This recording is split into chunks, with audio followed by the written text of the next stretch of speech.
Are you familiar with FBI Special Agents Kyle Seraphin? I'm familiar with the name. Is that yes? I'm familiar with the name. Familiar with the name. Familiar with the name.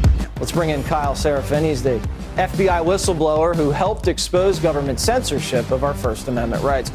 Now, we only have this memo because a recently suspended FBI agent called Kyle Seraphin brought it to the public. And we're grateful that he did. Kyle, thank you so much for joining us tonight.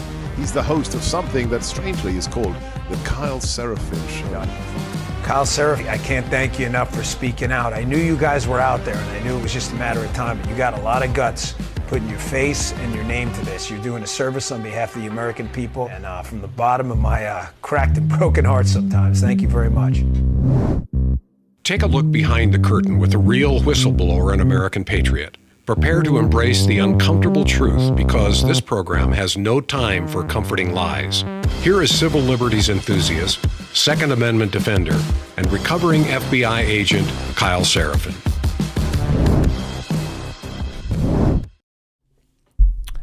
Well, hello, my friends. Welcome to the Kyle Seraphin Show. Looks like Rumble doesn't want to work with us today. Give us 1 second here. We're going to cycle on and cycle back off and see if we can get this thing to start. If you are anywhere else and you are not joining us on Rumble, I'm going to recommend that you go ahead and join us on rumble.com/Kyle Seraphin. Let's give this a second. Ladies and gentlemen in the chat, can you see what we're doing?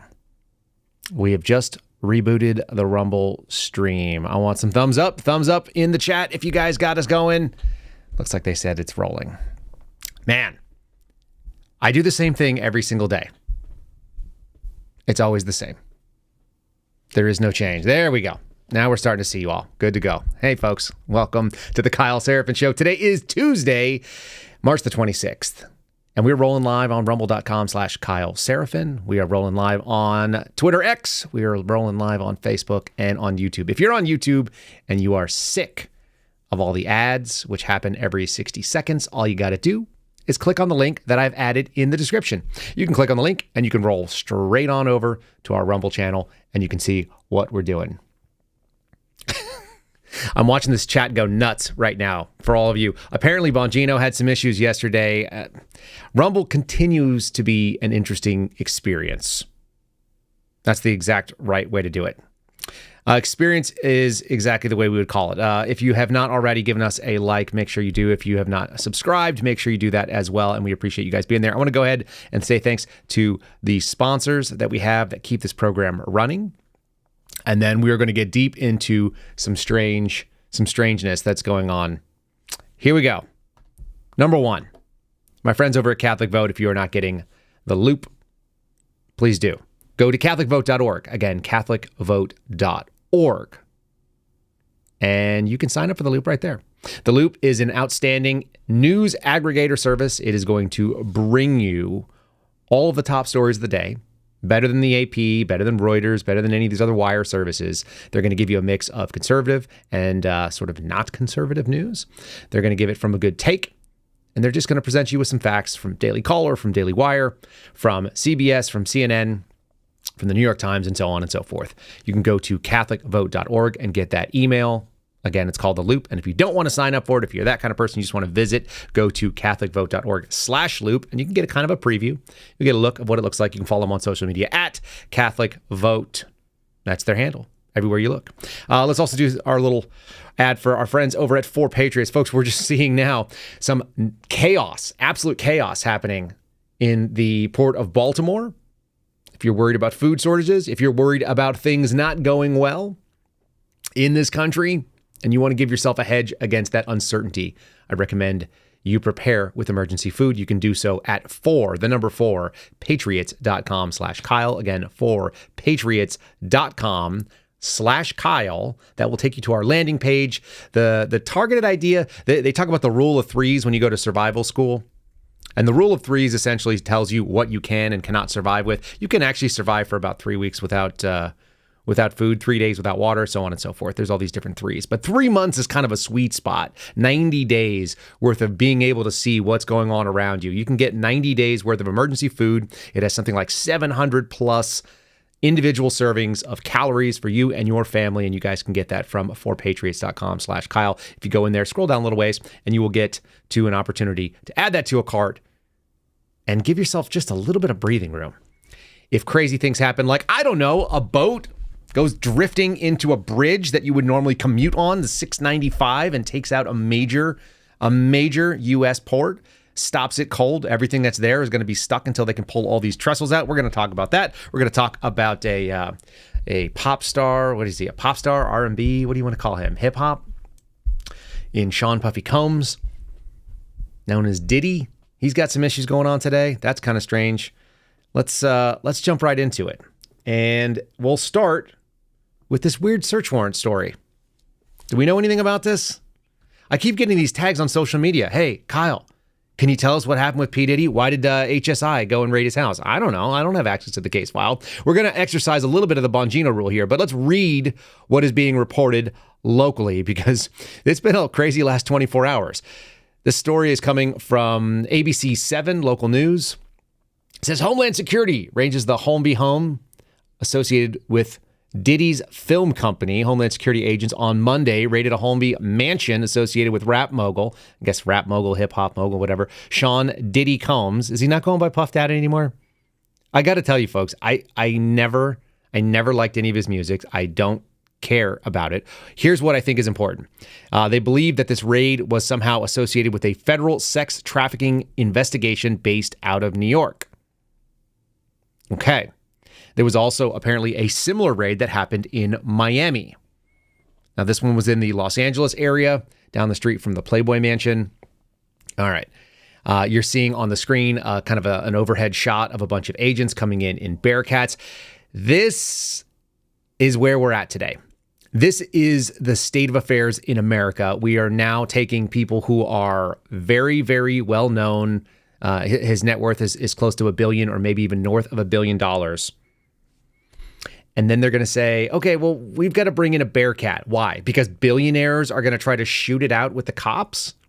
Is there any instance or any evidence that this is necessary?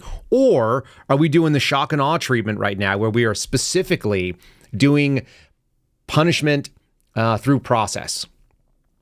And I think that's what we're seeing evidence of. There was some initial reports as well that he had fled the country. It sounds like his plane flew down out of the United States down into the Caribbean, and that he was not on it. So that's strange. All of this stuff is weird. If you follow Mike Benz, you saw him say probably my favorite quote of the day, which was, tell me that in 2024, we are not about to get a white Bronco in the sky. And for a second, I was like, a Bronco in the sky? What in the world? Which, of course, is reference to the OJ, that slow fleeing down the highway where there was that V-shaped, the flying V of patrol cars that followed OJ Simpson until he eventually turned himself in, which was a harrying moment. Very strange times indeed. Here's where I land on this kind of stuff. It may be the case that there is a solid backing and a real significant threat posed by Sean Diddy Combs to the American public. Or we have an entirely weaponized DOJ. And the scariest thing about seeing Homeland Security and not even DOJ go after them is that you don't have any of the normal shackles. Even DOJ, for as crazy as it is and as weaponized as it is, as much as it's gone off the rails, it does still have some rules that it operates under. It tends to violate them in some ways, but it at least has a rule book that it has to play by, and that's known as the DIOG and the AGG DOM. That's the Attorney General's Guideline for Domestic Operations. Okay, that's one of them, AGG DOM.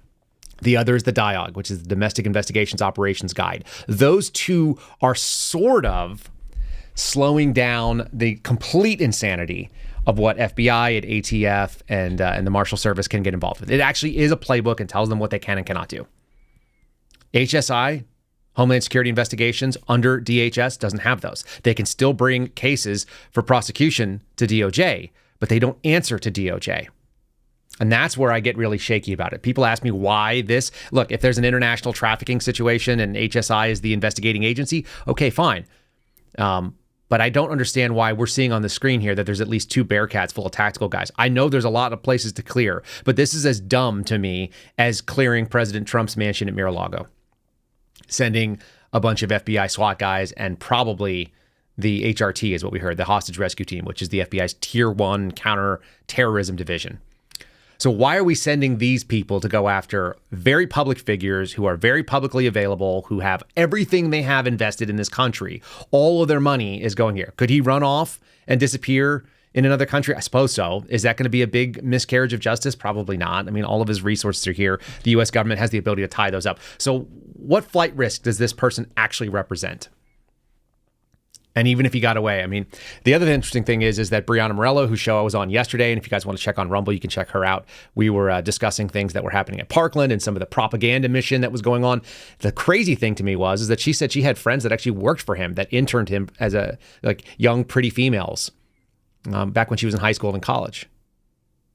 And they never reported anything untoward. And generally speaking, when you talk about somebody involved in this kind of action, it's not like it's difficult to hide that type of behavior if you have a predatory attitude. It's unlikely that somebody is so compartmented in their life that they're only predatory at some point in time and they're also not at other times, and this hasn't come out. He's been a public figure for quite a while. Doesn't mean it's ruled out, but again, we're going to kind of sit back and watch it. I have a innate distrust of what our federal government is doing right now. It made my tax season, which I just had to go do my taxes as a self-employed or a business owner, a small business owner for the first time, made me nauseated because I'm going to write out a check and I'm funding this garbage, which I've always been. All of you have W-2 jobs as well. It's a little bit less on the nose when it comes out of your paycheck before you ever touch it. When you're actually writing out and stroking out a check and putting thousands of dollars towards our government, and you know that you're funding these dudes walking around that are doing things that are not, along with the American values that we sort of believe should be there. It's real scary to me. Now, what are they spending our money on? Because that's what's been kind of in my mind. That's what's been sort of floating around here. I got a video. I got a little story here. This is an attempt to debunk the right-wing narrative about climate change and the Senator Kennedy attack. We get this attack on this poor kid. You see this guy on the screen right now. He's an Alaskan-based cross-country skier. He did his first ever congressional hearing. His name is Gus Schumacher, and we're getting reporting here from the Alaska Beacon. Now, I thought Alaska was a pretty conservative area. The title of this article you're seeing on the screen is Alaska Olympian went to D.C. to testify on climate change, and then a senator dredged up old tweets. Well, this kid's like 23, 24 years old. So how old are those tweets really? That's part one. Number two, he's got a pretty face. He seems like a stud athlete. And they brought him there to testify about climate change. So in true form, as we played the other day, Senator Kennedy just kind of asks people the basic questions like, you have these thoughts. What are they all about? Is there any basis for your thoughts, or are you just AOC with emotion? We have an AOC clip as well. So when we look at this kind of nonsense, the question is, hey, bro, because that's what I assume he prefers to be called. Hey, bro, you represent the skiing community. The snow isn't as snowy as it used to be. Can you tell me what you think is going on here? This little exchange is fun, and apparently it was unfair, per the Alaska Beacon, which, I don't know, the kid's own words. Just listen to him. He only went to high school. I'm not mad at anybody who has a high school education alone. That's fine. You're just probably not a scientist. Most likely not a scientist. Here's this kid talking. What is carbon dioxide? I went to high school, but that's carbon dioxide is a gas. Okay. I'm not a professional to talk about carbon dioxide so much, but well, you want us to abolish it, right? No, there's always going to be carbon dioxide. Right. So what is it you want us to do? Let me back up, because I want to, I mean, you're here as an expert. Tell me more about what carbon dioxide is. I'm here as an expert cross-country skier who sees the changes in my winters and the landscape that I live in Alaska. And so carbon dioxide is what I see it as is, it's a gas that exists in our atmosphere. And is it the major part of our atmosphere? Or? It's a huge part of our atmosphere, yes. It's actually a very small part of our atmosphere. Well, okay. But, I don't know. What are you asking specifically? Well, you say we need to reduce carbon dioxide emissions. I'd like to know first if you know what it is. You want us to abolish fossil fuels? I never said that. You never have said that? No. Okay. What do you think we ought to do with fossil fuels? What will we do with fossil fuels? Yeah. Should we make any changes? I would like to see a decrease in the use of fossil fuels. I think there's a possibility to use more electric generation. Okay. Over what period of time? 10 years, 50 years, 100 years? That's not, I would like to see it come as fast as possible while continuing. How fast? Sorry? How fast? It's so awkward. It's so awkward listening to this poor guy. So here you have one of the best when it comes to putting people's feet to the fire. And you got this poor kid who's out there going like, look, bro, like all the things that I have, they came here because of petroleum products. Like I wear jackets and they have like puffy and they're made by like the North Face or whatever. But those were also petroleum products. They don't know like every plastic thing in his entire life, which is what the basis of his profession is. The sad thing is that Democrats trotted him out like this was somehow going to be a win. They also brought in a fly fishing outfitter because these climate pagans, and I'm going to straight steal this from George Hill, climate pagans, these people are worshiping something that they don't understand. It's a god that is imperfect. It's the god of the climate. It's a Gaia type character. These dudes are bringing out their experience in the fishing industry and the fact that the snow is not as snowy as it used to be. None of that is real information. And so that's kind of distracting. That's over here waving like, look at this. Meanwhile, what do we have going on? We've got real problems in infrastructure. We now have a bridge collapse, which we're going to talk about. And I think you guys are going to take George Hill's experience. I think you're going to find that his analysis of this is actually very disquieting, because this could be just the beginning of it based on what he was just telling me. I've got a little video that we'll show while he's on, and we'll let him talk about it. But some kind of wild moments. And so anyway, so you've got this poor kid doing the best that he can. And then, like I said, if you're going to bring on fly fitting outfitters to talk about it, to me, that's like asking somebody from REI. Bring on the REI employee that sells hiking boots to talk about how forest fires are really bad, okay? It's like, well, what is your experience? Well, I sell boots, and people use those boots to walk in the woods. And then when they come back and they buy new boots, they tell me that there are now more forest fires than there were. And? Based on my experience in selling boots, people are now buying more fire retardant boots than they used to. And so we've got to get rid of the climate emergency. No further information. In the intelligence world, we call that no further information. It's sad. I mean, it is sad because simply this poor kid. Anyway, that was the moment here. It was covered. This was a hit job, by the way. This is Republicans pounce, because the Democrats brought in this perfectly nice kid. He's an Olympian. He's a stud athlete. He's the kind of thing that we expect in this country. Like, hey, you're really good at this one thing. Go be really good at that. By the way, now we're going to abuse you and trot you out like a dancing monkey. And we're going to try to have you give your opinions to real serious people, like actual thinkers. And you're going to be promptly exposed to foolishness. And then when you've been exposed as being foolish and not knowing anything about the thing that you're supposedly an expert on, the winter recreation business, then everybody's really mean for being mean to you. Because he did his best. You guys remember that? Remember that whole thing about how you did your best?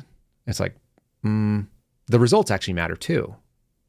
This whole everybody gets a trophy thing. Just because you get a trophy skiing across Alaska doesn't mean you get to come testify about the snow in Alaska. Like, you've been in the snow. That doesn't mean you know about the snow. Like, I eat dinner all the time. That doesn't make me an expert on evaluating, some sort of nutritional basis. That'd be foolish. But it's a Democrat talking point now that this was mean. That's how we do it. And it led me to this sort of thing about the 60 Minutes piece. Some of you guys may have seen this. There's a 60 Minutes piece that was out there that has been talking about misinformation. I saw you guys in the chat already kind of talking about it. The woman named Kate Birdstar, I believe that's her name. And Kate Birdstar, who I actually have listed here, this is the name of the video. I called it Lesbians Want to Stop Free Speech. I don't know why I called it that, but that seemed like the only way I could remember who this lady was.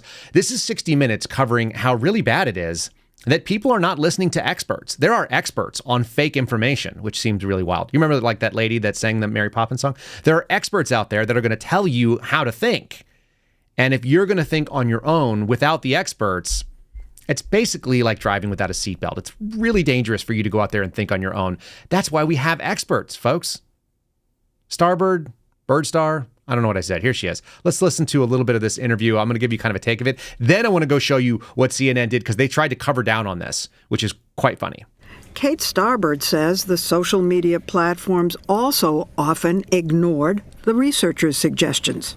The statistics I've seen are just for the Twitter platform, but my understanding is that they responded to about 30% of the things that we sent them. And I think on the majority of those, they put labels. But just a third?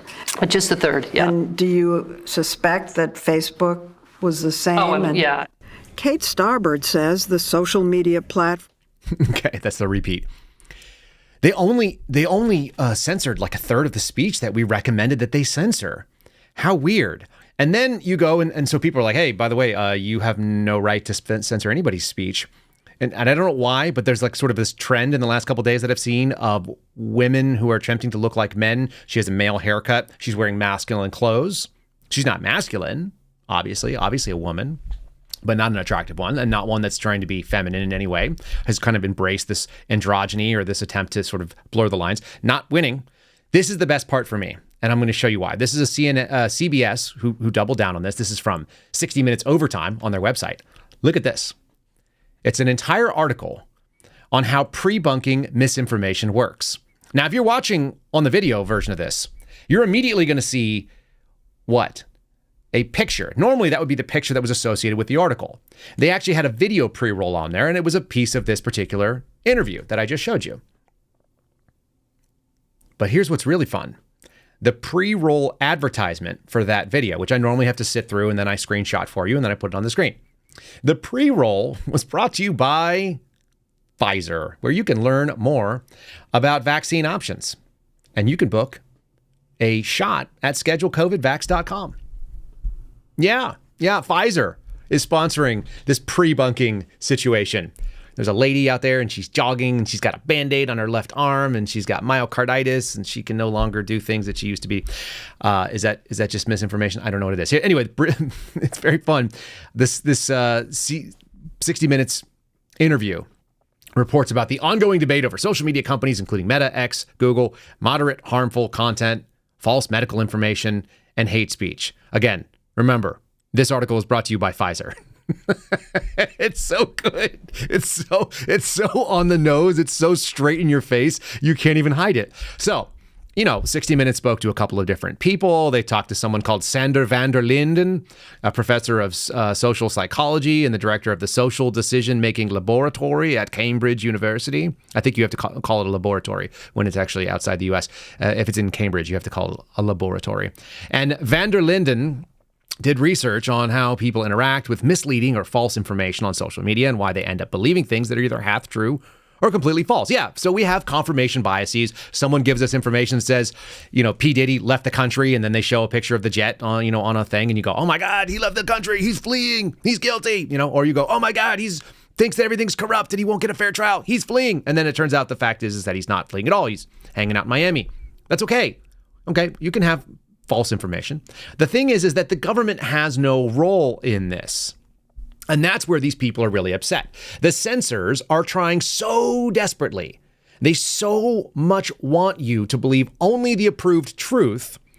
And so they'll give you their take, and they're very incensed. She said they only censored a third of the things that we recommended. I don't know why they didn't just listen to everything we said. We're experts on what's true and what's not true. And we can't let these people, these normies out there that have, jobs and thoughts and everything else going on in there, we can't let these people be involved in their own decision making. Information is not for everyone. It is for us to tell them what to think. That's what the news media is all about. And they're very incensed by this. She gave an example of a misleading information that went viral during COVID-19. During the pandemic stuff, a misleading headline that said a healthy doctor died 2 weeks after getting the COVID-19 vaccine. The CDC is investigating why. That's misleading. I don't know why it's misleading. I'm sure the guy was probably healthy beforehand. It was seen by tens of millions of viewers. It was used by skeptics and conspiracy theorists online to suggest that the COVID-19 vaccines didn't work and could even kill people. Weird. Why would you think that, people? Why would you consider that the COVID-19 vaccines didn't work? Maybe your lying eyes told you that everybody who got those shots still got COVID. Maybe there was that. Maybe that the word vaccine changed in definition. We had to just sort of just take that on the nose and say, well, obviously the meanings of words change, especially when it's inconvenient for the pharmaceutical companies that are making the thing that we're talking about. And they said it's highly misleading because it's suggesting that the doctor died because of the COVID vaccine. But of course, to this day, there's no evidence that the vaccine actually causes or actually was a cause for the death of this doctor. Well, thanks so much. That's so helpful to us. Now we know. And so we're just ignorant and it's our own fault. Here's the fun part. That entire interview was based on, I would say misinformation or a little bit of missing context. Isn't it worthwhile knowing, as the Daily Caller is showing right here, the 60 Minutes interview failed to disclose that the misinformation researcher, the person who wants to be the arbiter of truth, that mannish looking woman there, yeah, she got millions of dollars in government grants and also donated to Joe Biden, who was 100% behind getting rid of people like me and Garrett O'Boyle and Steve Friend and George Hill, getting rid of people that didn't want to do compliance with a mandatory vaccine that we ended up winning in court, but they pulled back. This question came to me the other day. What did you do to try to stop these vaccine mandates? The answer is I funded out of my own pocket, not just my plaintiff nature, but also, which by the way, we have ongoing cases in Florida against the Biden administration. And I'm still a named plaintiff in that. But additionally, I paid for other people to be plaintiffs in the eventually victorious lawsuit out of the Fifth Circuit, which went down to the Southern District of Texas in Galveston. We got the original injunction against that federal mandate. It shut it down. Then it went to the appellate division. It went up to the appeals court in Louisiana, in New Orleans.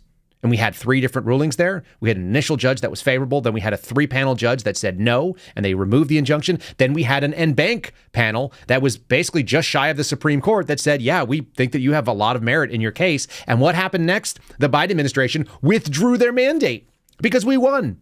And they didn't want us to have case law on our side saying they could never do this again. Interestingly enough, this lady who got money and donated to that guy, the guy that got rid of my jobs, University of Washington professor and researcher Kate Starbird, I'm going to properly say her name.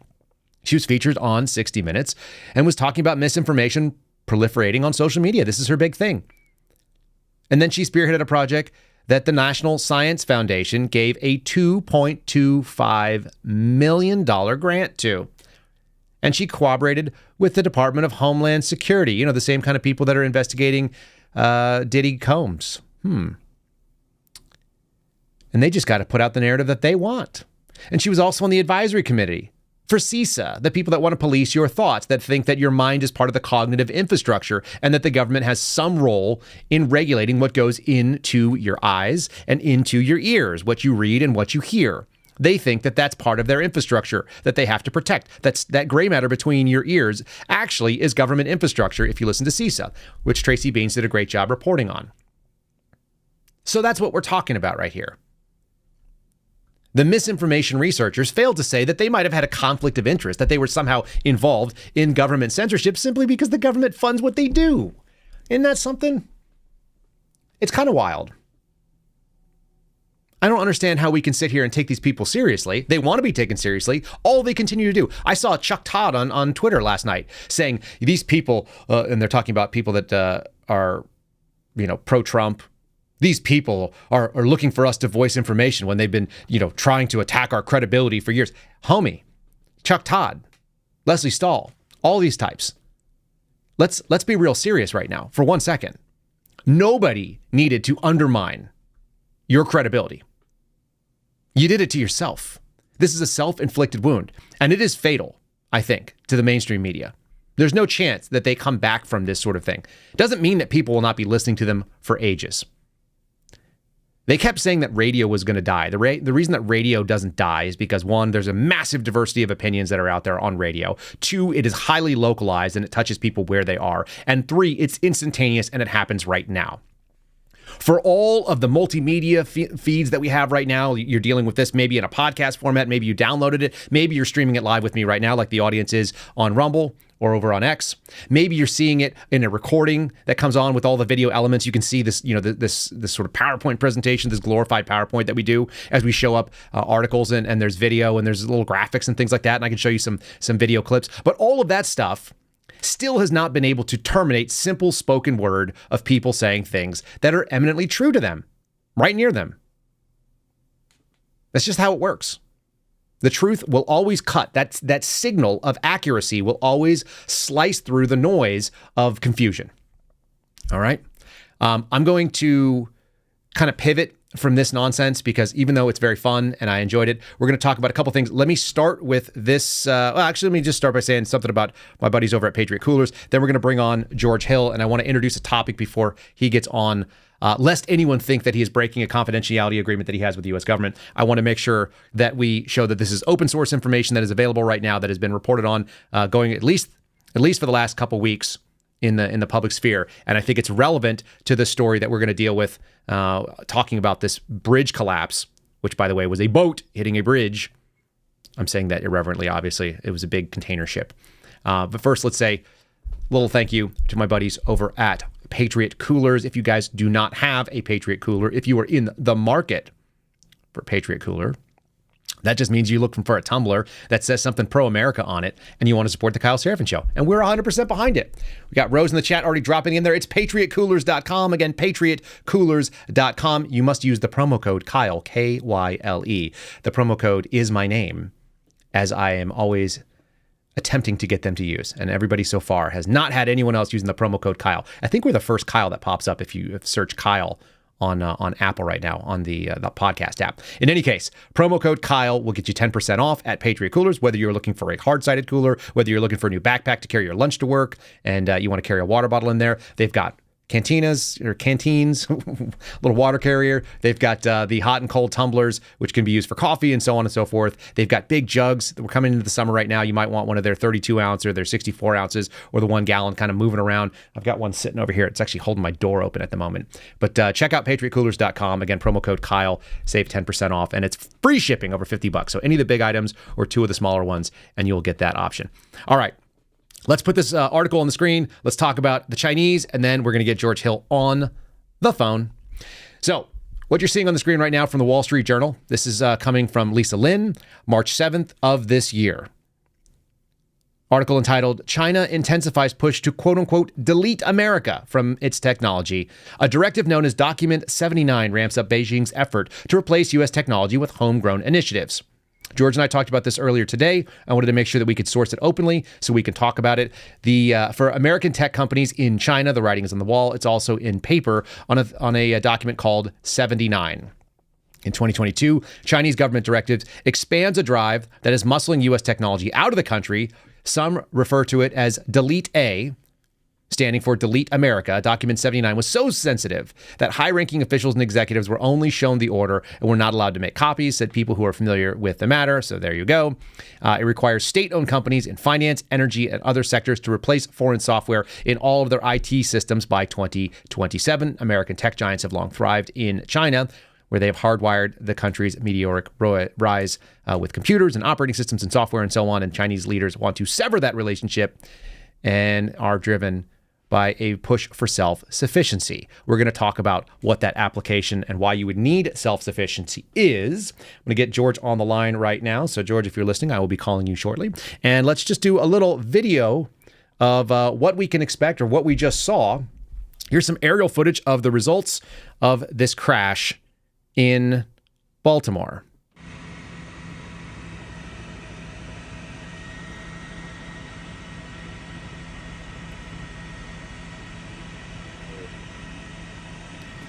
And Mr. George Hill, do we have you on the line?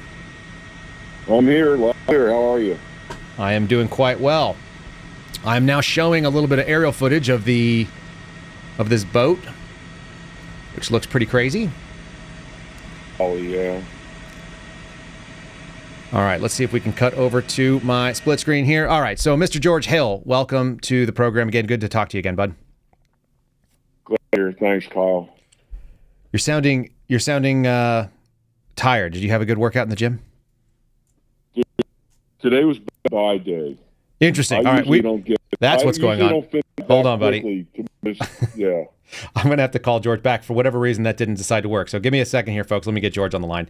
Always interesting that we have tech issues whenever I try to bring on the Suspendables. I don't know what that's about. But I'm going to drop my connection, and then I'll call him back in here. Allow me to disconnect and reconnect. It might be a Bluetooth issue. It could always be that. It might be just a little bit weirder than that. You never know. All right. Calling up the George. Yeah, hey, what happened? Well, we had you come in, but it sounded like somebody had given you some benzos and that you were so depressed that you were about to fall asleep on yourself. So now we can hear you.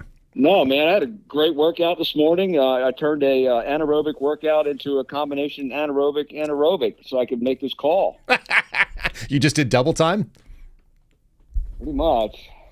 All right, let's talk about some of this stuff while we're I want to put this on the screen. This is a time-lapsed footage of this boat drifting into the bridge. And so I know you've seen a lot of this. What people are seeing on the screen right now is going to show that there was a loss of power. It looks like the entire ship lost power and all of the lights went out, and that happened twice. Give me a take on what you think is going on there in Baltimore. So just to give your audience a little bit of a background, that's where I did my visit board search and seizure training with the Coast Guard right after 9/11. So I'm pretty familiar with the Coast Guard station there, the Patapsco River. And I mean this sincerely. You know, the Coast Guard there is just superb. I mean, they're the best ship handlers in the business. It pains me to say that, but it is what it is. So I'm familiar with that harbor, and it's like an airport. It runs. It's just that the vehicles are moving slower than on an airport. So everything's highly synchronized and choreographed, and nothing happens there without the harbor master and all the other parties involved, from the shipping companies to the Coast Guard, not knowing what's going on. So I want to show people this. So people just saw the bridge collapse. It was happening at about 4 to 5x speed, which obviously is way faster than it happens in reality. I'm going to throw it on the screen now that people can actually see in real time, because we now have a regular clock. It started at 1:23 this morning, and we're showing 31 seconds. People on the screen can actually see it. But George, this, as you said, in slow motion, the speed at which this thing drifted towards that stanchion support was incredibly slow. I mean, it's like watching a disaster in slow motion divided by 2. Right. So the speed for that channel should be no more than 7 knots. So those diesel engines, there's only one on a ship that size. They never turn off. They're running all the time. So that diesel engine and all the ship's systems were functioning while it was being loaded. So I heard some people say, well, it must have been a fire. Well, that must have been a very quickly spreading fire if from the time it left the pier to the time it hit the bridge to generate that much smoke. I'm not saying it's not. I'm just saying that would be unusual. But those are diesel electric. It runs on one diesel engine powering the generators, which drive the propulsion system. So 7 knot speed. The black boxes, will, verify that, whether that's accurate or not. And they had 2 pilots on board. That's a very busy port. And like I said, the level of professionalism there, at least when I was there after 9/11 going through training, they were pretty tight. Here's what I wanted to touch on, because you brought this up to me and I hadn't even thought about it. There's a lot of noise going on in the world right now. The signal is much more interesting. And I think the signal that you brought up about what goes on when these ports, when these ships, which all of them touch Chinese ports now because of the way we talked about document 79 just a second ago, and kind of brief. Do you want to give a kind of overarching look at what 79 actually means, and then what it might mean in the context of this particular situation? So 79 is a response to the U.S. looking to onshore its manufacturing capability and the U.S. technology companies pulling out of China. So they were kind of forced into document 79 to onshore the technology.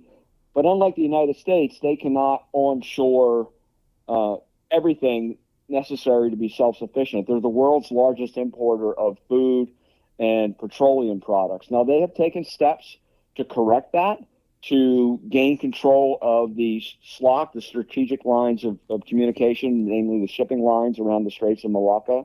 They're looking to build overland routes through what used to be known as, I'm blanking right now, the crazy country there. Kazakhstan and some of the stuff around it? No, It's just east of India there, in between Laos and India. Not Thailand, but it's in that neighborhood. So they're looking to work their way around that. They're getting belligerent with all the other nation states around there. Most of whom are in ascendancy from an economic standpoint. So there's a lot of strategic and geopolitical competition going on there. But back to your earlier point, the Chinese, and we know this both in industry and in the intelligence community, so none of this is super secret classified, but the Chinese control these ports, and there's always some sort of port authority officer, nudge, nudge, wink, wink, who will come into on board ship, routine, and they'll plug a thumb drive into the ship's network and do who knows what. But, the captain, the engineer, the first mate, really the skilled portion of the workship of the ship is really not going to be sitting there. They don't have a chief information officer that is riding herd over the Chinese officer that's plugging a thumb drive into the ship's network. So we know, meaning the industry, the intelligence community, we know that there is malware on, maybe not on every single ship, but on just about every ship sailing the high seas that has touched a Chinese port, which is just about all of them. And apparently this ship, the Dolly, was involved in some sort of accident in Antwerp in 2016. So, we're just going to have to wait and see. We're just exploring possibilities and vulnerabilities that exist out there. We're not going to leave the world behind, which I'm sure some people have already went to. Yeah, so that's obviously the big thing, is that this is not like necessarily predictive programming. What we're showing on the screen right now, George, that you're not seeing, is that I've actually done a real-time stream. It came from the cameras out there in the underneath the bridge. So people are seeing this slow motion, not that sped up version we showed earlier, which showed everything collapsing, and it takes forever. It's got I think it's a 7-minute long video, so it's slowly been unfolding. We're seeing the ship about to make impact with the stanchion of the bridge. And now it's falling, so people are kind of seeing that here, and you can see it doesn't fall nearly as fast as it showed, and it completely fell apart. Maybe talk about some of the thoughts that we were discussing about, what on earth does it mean for this thing to have had multiple different sections fall apart? As you guys did analysis for, security vulnerabilities and in your prior line of work, maybe we can talk about like what that looks like to you when you see it. Yeah, I'm not a structural engineer and I'm not a demolitions expert, but we saw when the bridge over into Crimea was taken out, it just dropped one span of it. It didn't drop the whole entire bridge. And while a merchant vessel that size and tonnage crashing into a pylon, would take out that one, like I said, I'm not an engineer, but it just seems odd that the entire bridge would collapse from shore to shore, that it would not have been built into the math, that it would just separate and leave the other spans intact, like what we saw on the bridge going into Crimea that was recently taken out. Sure. So as people just saw on the screen here, what we saw was multiple different sections fell, including places that were unrelated to the space where the actual boat made impact. So that's always strange. Can you kind of break out maybe what the implications of having Chinese malware on commercial vessels all around the globe might mean? What your analysis on it. I don't need to, we don't need to get real specific on, what that malware is, but can you kind of talk about what implications it has for the shipping industries? So I talked to some people early this morning that are actually involved in the industry, both and on the cyber front. And there has been almost no interest, both industry-wide and from the U.S. intelligence community, as to what kind of malware is being placed on these ships. In that, as long as they keep on functioning, that there doesn't seem to be any interest at all. And I just talked to this morning a Navy 06 reservist, as well as a gentleman in the industry.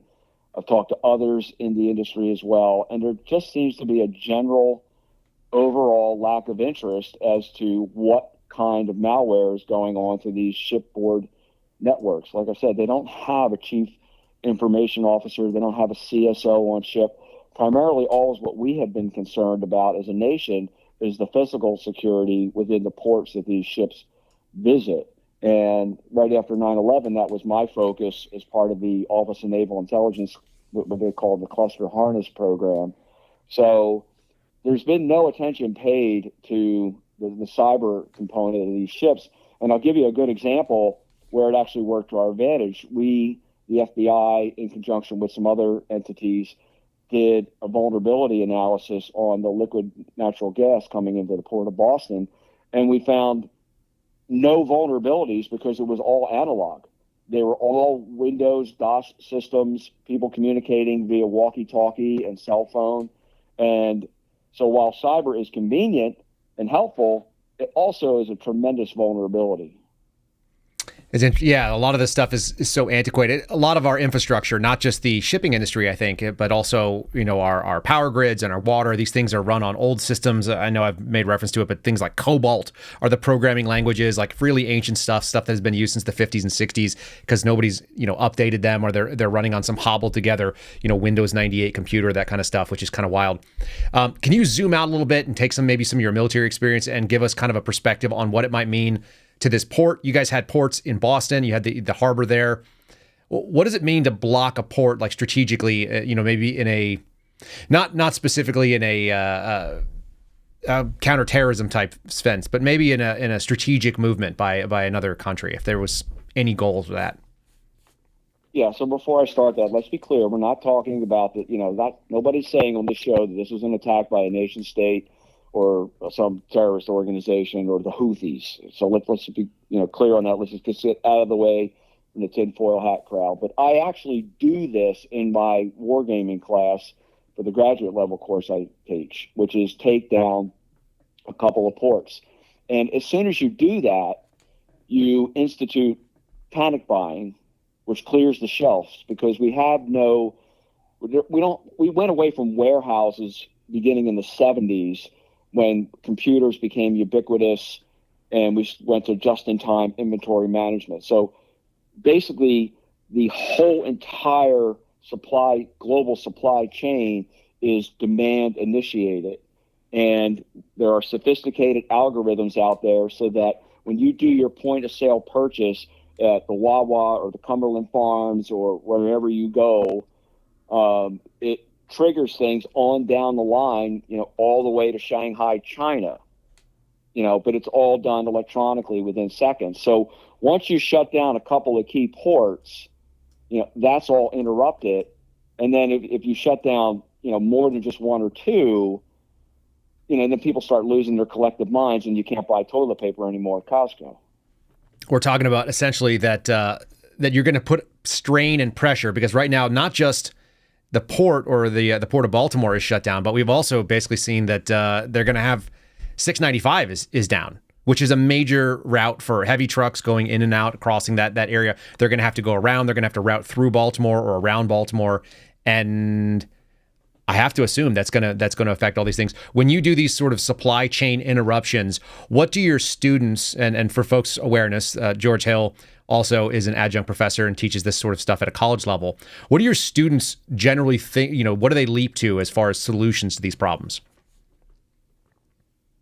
They don't jump to solutions. They're mostly taken aback by the level of vulnerability and how sensitive these supply chains are. Like that's not the purpose of the class per se. It's up to them to make a recommendation to the governor, that's part of the war game, but they are just amazed. They don't understand how our supply chains work and the level of connectivity that exists throughout the globe and how sensitive they are and how easily disrupted they are. So as much as anything else, it's just sort of an illustrating point that we're kind of, civilization kind of hangs by this very, very thin thread, or that there's a very thin veil between everything works and nothing works. And it can literally be as easy as losing a couple of major roads and a couple of ports to disrupt sort of the way of life, at least in one part of the country. That region looks like it's going to probably have a pretty rough go of it for the next little bit. Sure. So I take down the Port of New York, which includes Newark, New Jersey, and Long Beach, California. You take down those two ports, and America stops within a couple of days. Did we see that happen not by blocking harbors and losing bridges, but that was essentially what people experienced during 2020 when we had this sort of global supply chain interruption from COVID? Actually, it's just a war game. I do that using the same malware that was done to take down the Maersk shipping line. Got it. And what do we think the vulnerability is? Do you think it's complete, or if you had to estimate a percentage of the number of these ships that are traveling around the globe and basically make the world turn, what do you think it looks like that are touching Chinese ports at some point in time and getting this malware? I would say north of 90% of them have some sort of Chinese malware on them. Is there a solution to that can be easily doled out, or is there any sort of guard against this? Or are we just waiting? Are we just like that ship, like slowly drifting towards the stanchion and waiting to hit and make impact on the bridge and then see what happens? That's a great analogy. I think that since the Chinese control the ports, they have the leverage. So how do you tell the port authority, the port officer coming on board your ship, which they have to do. There are inspections that take place, and before they can clear the ship to leave the port. Not just customs, but safety issues and things of that nature. Unless you remove every thumb drive on every computer on your ship, which I would recommend, you can't stop them. So so you could rebuild your network on a ship pretty inexpensively. That way you're sure that it's clean. And then every terminal you put in there, no thumb drive. No thumb drives, no DVDs, no disk drive, nothing. Completely closed loop system. Yeah, essentially air gap it from anything on the outside, which is what we do for all the kind of classified systems that we're supposed to be. However, it's not a lot of money. Mm-hmm. It's not a lot of money. I realize these shipping lines, believe it or not, operate on a pretty thin profitability margin. We're not talking about breaking the bank here. We're already driving up the cost of shipping because of what's going on in the Red Sea, right? So now everybody has to go around Africa. So we're adding hundreds of hours, thousands of hours to every merchant vessel that normally used to transit the Suez Canal and the Red Sea, when it's an Iranian ship that's sitting there giving the Houthis telemetry and targeting information. The Navy could drop that to the bottom of the ocean within 30 minutes if we wanted to, and we could open that back up again. But there doesn't seem to be the stomach for anything other than, going after white supremacists. Right. Speculation on your part, but what do you think that is? I'm just going to keep that to myself because that's fair. I'd like to.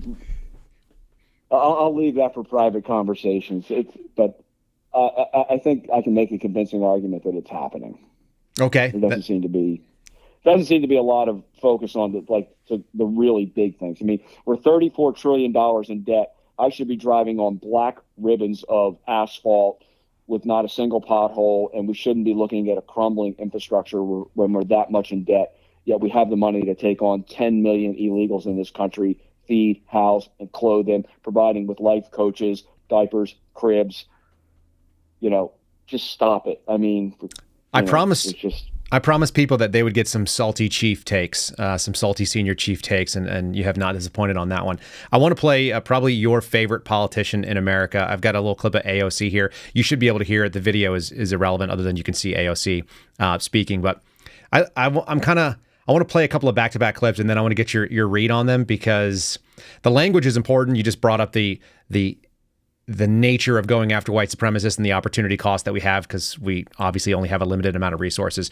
Let's kind of see what this focus looks like coming out of the left. And then I want to re-hit you about the election and whether you think it's happening or not, because we've had some fun conversations about that. Here we go.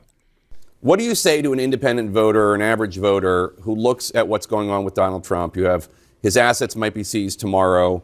You also have the hush money case from the district attorney, Alvin Bragg of New York.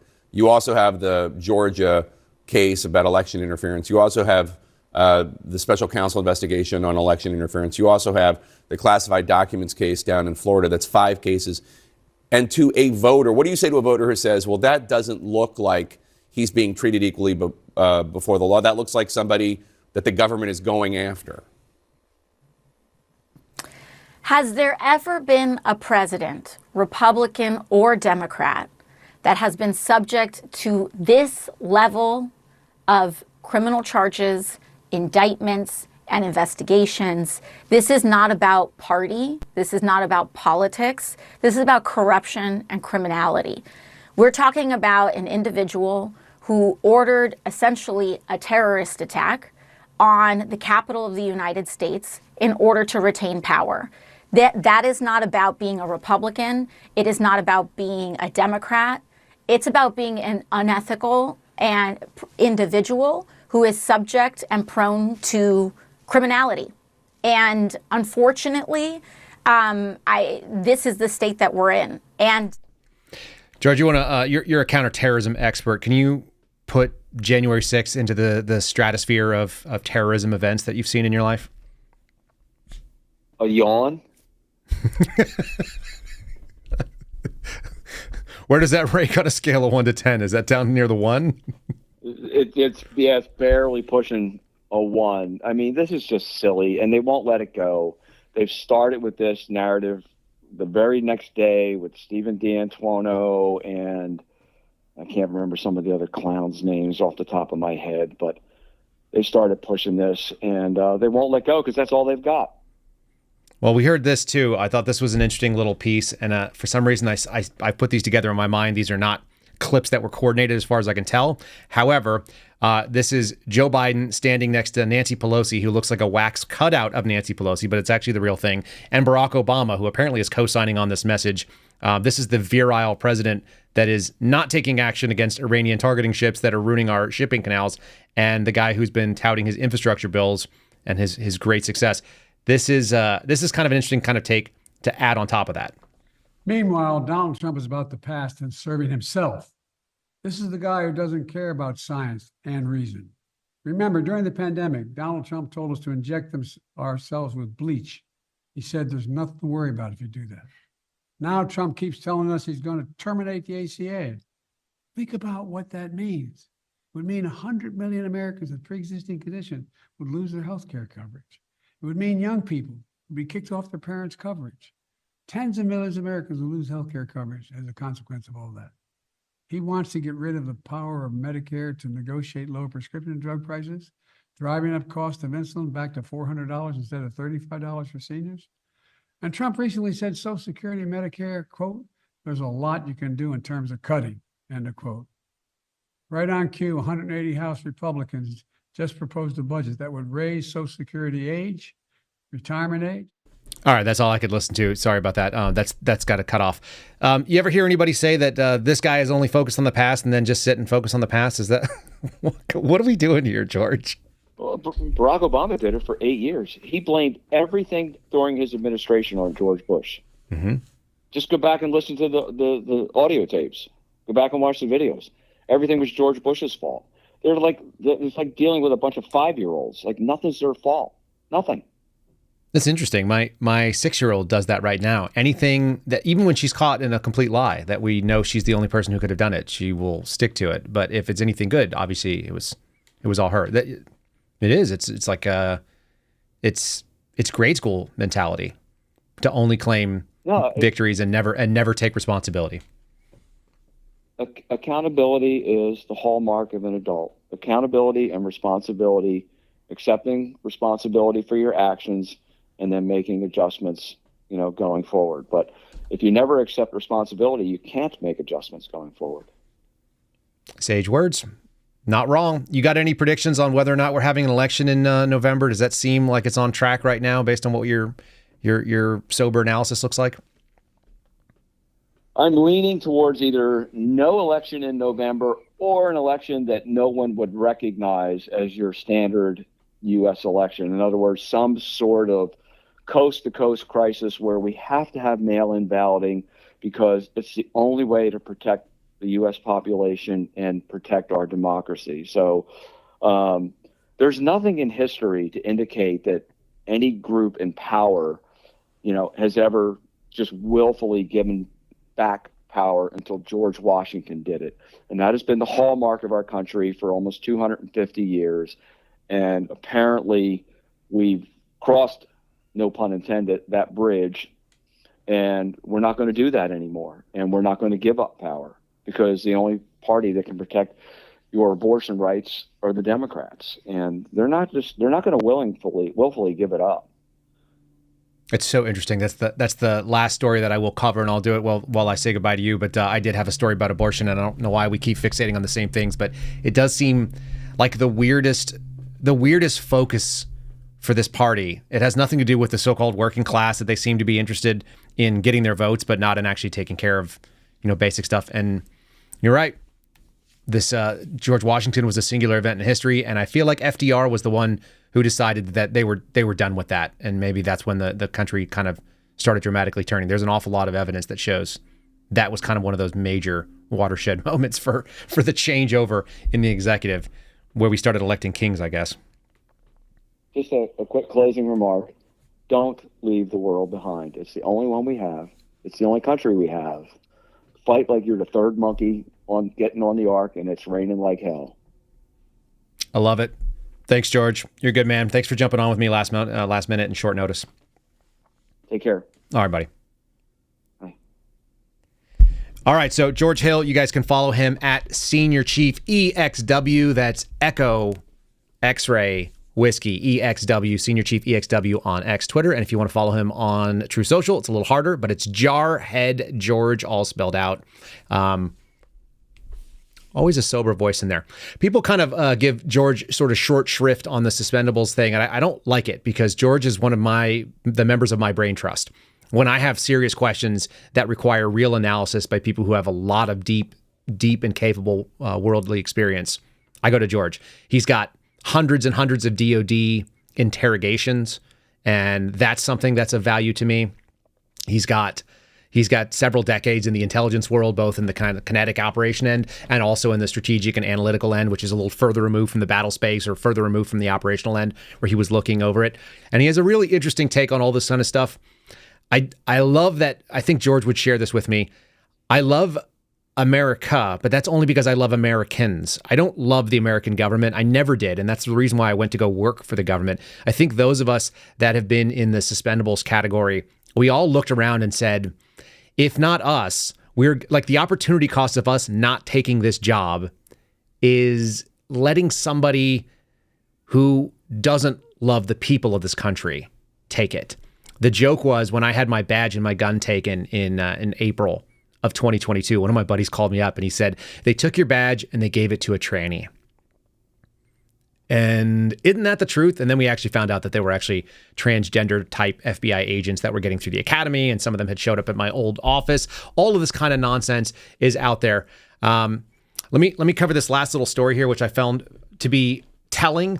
CNN has a TDS, the Trump derangement syndrome. It's 100% out there, and it is always the case that they will cover Trump whenever possible. Today, they decided to forgo Trump, and what you're seeing on the top left-hand side of the screen here is actually the little click-through article, their analysis piece, that says the Supreme Court will now have to deal with the consequences of its Roe v. Wade ruling. They are actually trying to delegitimize the court. This is the thing that they want to do because it didn't rule their way. Again, that grade school mentality, that sort of toddler type attitude. And this particular one is written by some lady who's their senior Supreme Court analyst, whoever that is, Joan Biskupic, I suppose is her name.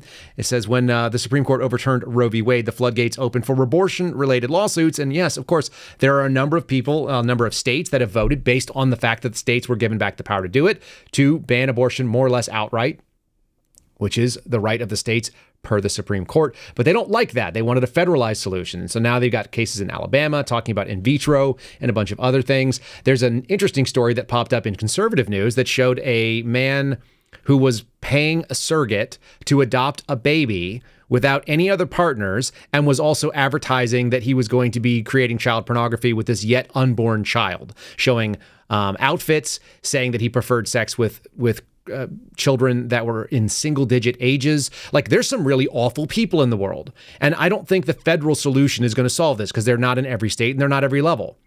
Some of these people need to be fed into a wood chipper. I'm sure many of you would agree with me. But the fact of the matter is a one-size-fits-all solution is not the right answer. It is the answer that every state should figure it out. And if some people want to live in demonic states that support the sacrificing of the unborn, knock themselves out, I guess that's what we'll have to deal with. This country is full of a lot of sickos.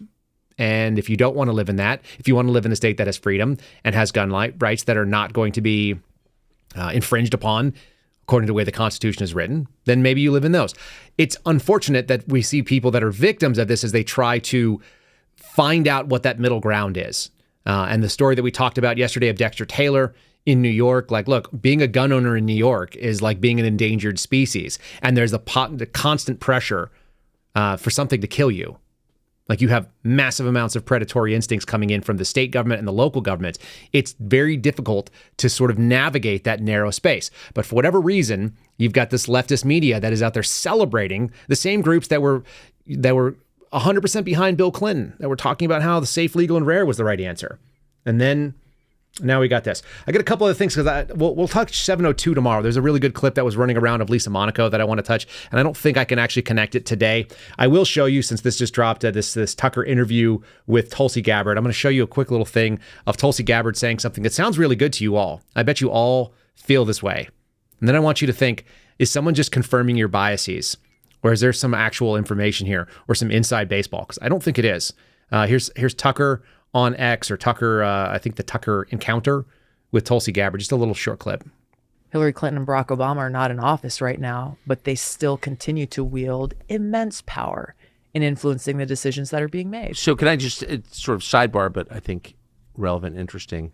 Are you answering the question that everyone watching has, which is who is running the government at this point? It's obviously not Joe Biden. Yeah. You think Hillary Clinton? It's not a leap of imagination to know that that's true when you look at the people who are in Joe Biden's administration. They are the people who were the right hands for the Obama administration, for President Obama, and for Hillary Clinton. When Hillary Clinton said herself the other day, she said, "Oh yeah, I talk to the White House every day." So it is no shock or surprise who the influences are behind the policies that are coming out of this White House that many people say is the most radical and woke White House that our country has ever seen. Oh, well, there's no question about it. Yeah, there is no question about it. But she didn't say anything new, and she didn't say that she had any inside baseball, and she didn't say that she knew anything specifically other than she feels the same way you do. Which is to say that when people talk to her, and I've kind of gone behind the scenes and spoken to some folks that have done interviews with her, she says all the right things, but she never takes personal accountability for her previously bad ideas. She never says, I got it completely wrong. I blew it. I went out there and pushed gun control, and I'm pro-abortion and now I've decided that I was completely wrong. Everything I did is, when I was a Democrat was inaccurate. And now what I'm going to do is I'm going to spend my time trying to help convert people who misunderstood. I'm going to take them and bring them back into the fold of reality. She doesn't do that. She's out there doing this half-ass campaign where she's appearing in, makeup and a plate carrier and carrying a gun. Or she's out there saying the things that we all know. Like, the people that are running this government are the people that have been in this government since before Trump, since before Obama, that started getting neocon and sort of leftist ideas underneath maybe George Bush. They've been around forever. These people have been around since the 90s. And those folks have worked their way up. That's what the deep state is. That's what the administrate is. The administrative state, is a bunch of people that have outlasted all the presidential administrations, and they think their ideas count more than the person who's elected. And in some ways, that actually makes a lot of sense, doesn't it? Because we're not supposed to elect a king. We're supposed to elect a president who's supposed to just set policy and then execute what Congress says. But since they've all shirked their responsibilities, this group of people have taken upon themselves saying, hey, I've been in government for 20 or 30 years. I know what's right. And so the Lisa Monaco types, the Lee Loftus, the folks that are permanent Washington that bounce back and forth between white shoe firms and then into the levers of power, the James Bakers who went to Twitter but was at DOJ for 30 years, those types think that they should be making the policy because they know the most about it. And they may not be wrong, but that's not how our system is supposed to work. So for hearing Tulsi Gabbard basically say, well, Hillary Clinton and Barack Obama have outsized influence, they're the two largest names that are still standing, that are still mentally cogent in the in the Democrat Party. So of course they're the ones that are out there doing the work mentally. I mean, we know that Joe Biden isn't because he can't handle it. In any case, I will go this far. Allow me to say this because I'm going to commit to this right now. I've been thinking about this for a couple weeks. Tucker Carlson obviously likes Tulsi as a person. They get along. I don't care. I'm not interested in that. What I want to look at is Tulsi Gabbard hasn't said, I'm going to sit back and I'm not going to be in politics. What I want to do is comment on it and help move, the needle and bring voices into the movement. There are plenty of women, which I'm not even crazy about having women politicians, which you guys probably know about, but there are plenty of women who have had the right ideas all along. And they are equal or better messengers, mostly better messengers than a Tulsi Gabbard. If Tulsi Gabbard ends up on the ticket in any way, shape, or form for any election, I won't vote for whoever she's part of. If she gets on as Donald Trump's vice president, I won't vote. I won't even vote at all in that case. I just think that we've lost. That's how strongly I feel about Tulsi Gabbard. I think she's trash in this state. I think she is doesn't have to be an op. She just needs to know that her role is to just learn. You're a long ways behind. I don't care if you had an 11-year journey. You very recently said that you thought it was obvious that Donald Trump was guilty of things, just the same way we just heard AOC and Biden say. So that doesn't do it for me. Anyway, that's a long piece. I don't care if you're a surfer either. None of that matters to me. All right, that's a lot to digest. I hope you guys are feeling okay. I think that we will do more interesting things. This week is only going to get stranger, especially when we've got bridges collapsing, we've got chaos, and we've got the like I said, the HSI folks running after billionaire hip-hop stars. What a strange time to be alive. While you guys are out there, if you want to support our show, you can always support my friend Garrett O'Boyle too. Speaking of which, he would be my pick for vice president. He's also got pretty long, dark hair. He's just like an actual conservative. He's actually a Christian. He actually is a father. He actually has kids in this world that he cares about how this country ends up. The-Suspendables.com is the website you guys can go to if you want to support the O'Boyle family. There are new Kyle Seraphin Show shirts. We had a conversation last night about it, and the answer was, what's the best looking shirt? And he said, I don't know. I put it on the olive, and I'm like, man, that's a really good looking shirt. Then he puts it on the royal blue, and he's like, that might be better. Then he looks on the gray. Anyhow, it's a charcoal print. It looks really good. I will be getting one very soon. Some of you guys have already ordered. You can go to the-Suspendables.com. The promo code Kyle will save you 10%. I make nothing out of this. This is 100% because I support my friend, and this is something he's able to do. So if you want to support him and you want to support us, don't forget the Suspendables, all spelled out.com, promo code Kyle for our merch store. Let's go to the 5-star review here of the day. This one's a really nice one, and I do appreciate it. From Beeswax, I know I recognize that handle from our Twitter interactions. 5 stars, almost like he was born to do this. From the opening to the God bless at closing, Kyle has a knack for effective communication. His honesty combined with knowledge and ease of bringing forth topics that matter. The Kyle Seraphin Show is something everyone can and should be checking out. Thanks, Kyle and Steve and GOB, that's our buddy Garrett, for bringing us the truth. We appreciate you, Suspendables. We appreciate you, Beeswax. Thanks for being with us this morning. Thanks for working through our weird George audio. Like I said, it's always something here, isn't it? It's always something. And I know that this initially froze. Maybe Rumble will work out the kinks or not. It's part of the charm of the show. We appreciate all of you. We will see you again tomorrow morning at 09:30 Eastern time on Rumble and on on X. And I'm probably going to have to stop streaming to YouTube, but we'll discuss that tomorrow. How about that? All right. God bless you. See you soon. Thanks for listening to The Kyle Seraphin Show, streamed live weekdays on rumble.com/Kyle Seraphin. Follow Kyle on Twitter, Truth Social, and Instagram at Kyle Seraphin.